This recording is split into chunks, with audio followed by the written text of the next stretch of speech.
Hello! Today we will be solving the equation shown on the screen here. It's the product of four sums, x plus 1, x plus 2, x plus 3, and x plus 4.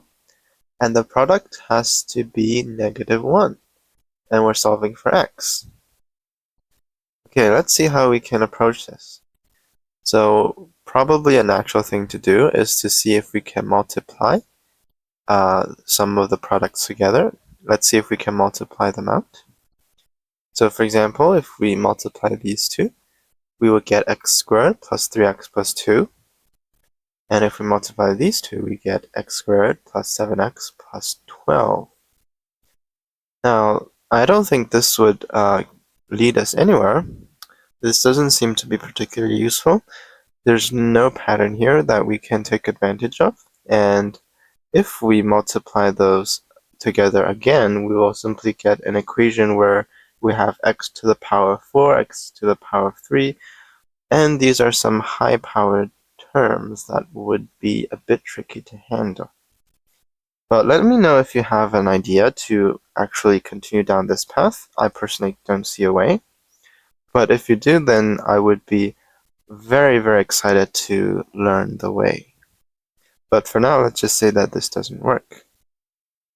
We can try a slightly different version of this approach, where instead of simply multiplying the first with the second and the third with the fourth, we can sort of do something slightly different where we multiply these two and we multiply the two in the middle.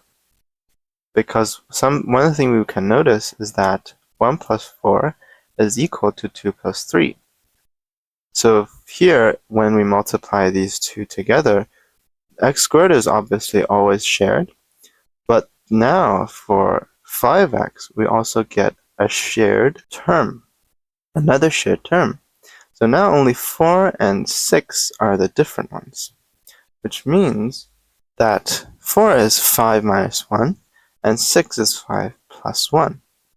So if we circle this part and this part, we now have the exact same term, and the only difference is one is plus 1, the other is minus 1. So if we say that this whole part, entire part, we call this A, and we say 1 is B, this would be A minus B, this would be A plus B, which means A minus B times A plus B would be A squared, so this is A squared minus B squared. And obviously now what we get is simply we can cancel out these two terms, or you can say that we move -1 or -1 to the right, and we would simply get 0. Now obviously if we have something squared equals 0, it means that that something is equal to 0. So now we are left with simply a quadratic equation that started out as x to the power of 4, but now we are only left with x squared. And we can very simply apply the quadratic formula, and we'll be able to solve this equation. So it's pretty trivial from here on out. Now, if you are a little bit rusty with how to apply the quadratic formula, here b, a, and c are all referring to the coefficients. So here, this would be 1, this is 5, 1 would be a, this 5 is b, and this 5 is c. And we would substitute the terms, and we get x equals -5 plus or minus the square root of this whole thing here. And the denominator is 2 times a is 1, so it's just 2.